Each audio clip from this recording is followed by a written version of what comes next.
오늘 말씀은 사무엘하서 11장 14절에서 27절까지의 말씀입니다. 다윗은 자신의 범죄한 그 사실을 감추기 위해서 두 차례에 걸쳐서 우리아가 그 아내와 동침하도록 유도를 했습니다마는 우리아의 충직함 그리고 신실함에 막혀서 실패하고 말았습니다. 그래서 이제 마지막 수단으로 우리아를 최전방에 내보내서 그를 죽게 하라고 하는 편지를 요압에게 보냅니다. 요압은 다윗이 명한 대로 우리아를 전쟁이 가장 치열하게 벌어지는 최전방으로 보내서 그를 죽게 만듭니다. 살인 교사는 결국 살인이기 때문에 다윗은 율법을 정면으로 어기는 데까지 나갔습니다.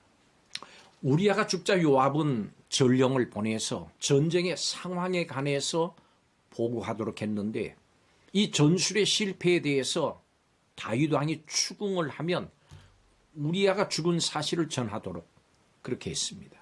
전령은 요압이 시킨 대로 다윗에게 보고를 합니다마는 요압의 전달 사항을 약간 수정해서 보고를 합니다.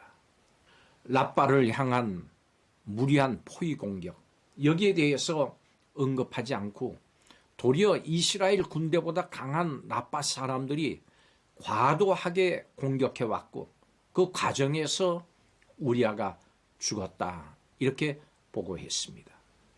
전령이 전한 보고를 들은 다윗은 요압에게 걱정하지 말고 더 힘써서 싸워 랍바를 함락하라고 하는 회신의 메시지를 보냈습니다. 밧세바는 남편 우리아가 죽었다는 소식을 듣고서 애곡합니다.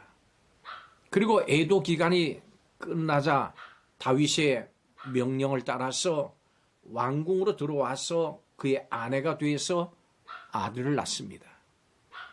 밧세바와 동침하고 우리아를 죽게 만든 다윗의 이 행위는 요 하나님께서 보시기에 명백하게 악한 행위였습니다. 우리는 이런 다윗에 대해서 악평을 합니다. 그리고 이런 다윗의 타락을 보면서 우리 자신을 성찰하게 되고 다윗과 그 왕가의 앞날에 대해서 한편으로 염려하게 됩니다. 여러분, 오늘 이 시대의 풍조는 성실과 정직을 더 이상 미덕으로 여기질 않습니다. 오직 빠르게 성공하는 것, 빠르게 성취하는 것을 부러워합니다. 이 시대의 이런 풍조는 자연스럽게 부정한 성공과 부패한 인생으로 이어집니다. 이 시대의 이러한 풍조 속에서의 성공이 과연 진정한 성공일까요? 이 시대의 이러한 풍조 속에서 하나님께서 가증하게 여기시는 일들이 있습니다.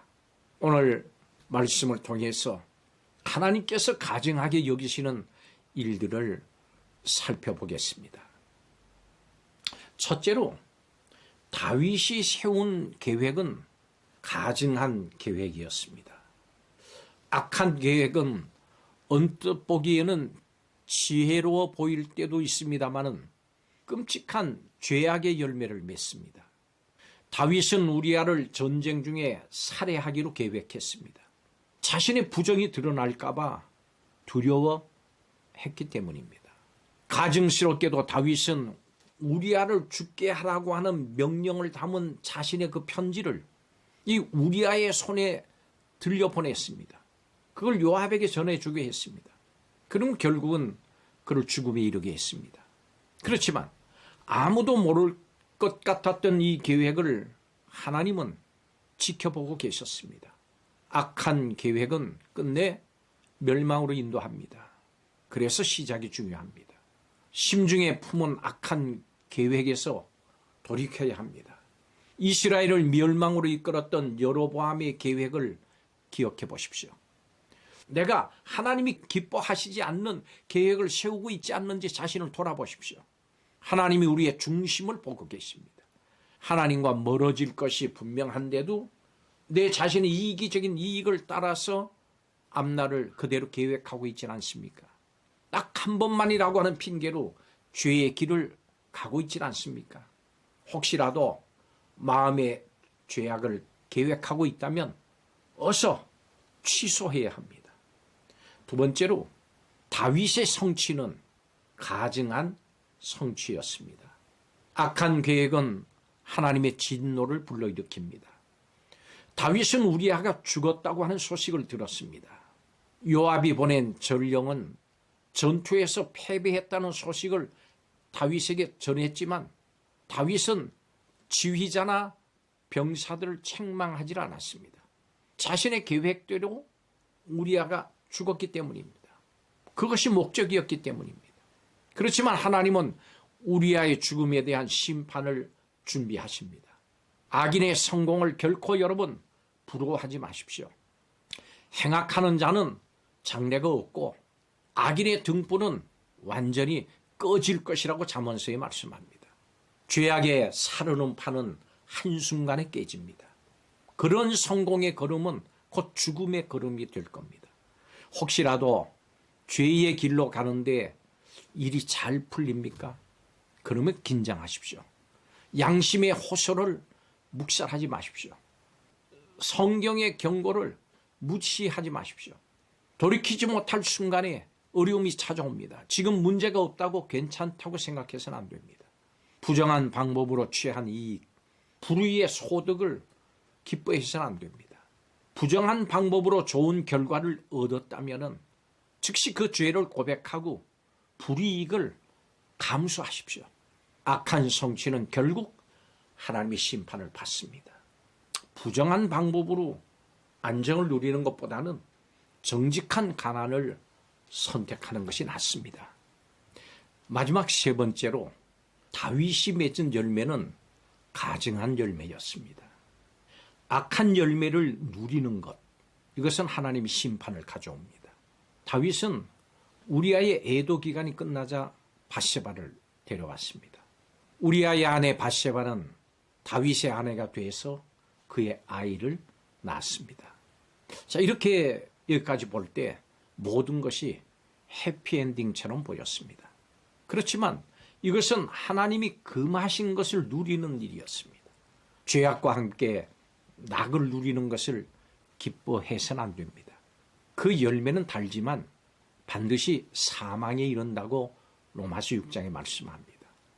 부정한 방법으로 부를 축적을 했습니까? 때가 이르면 그것은 다 날아가 버리고 우리 자신은 어리석은 자가 되어버리고 말 겁니다. 죄악의 쾌락을 누리고 있습니까? 그것이 드러나서 수치를 당할 날이 불식간에 찾아올 겁니다. 죽음의 열매에서 손을 떼십시오. 그것을 멀리하고 주께로 돌아오십시오.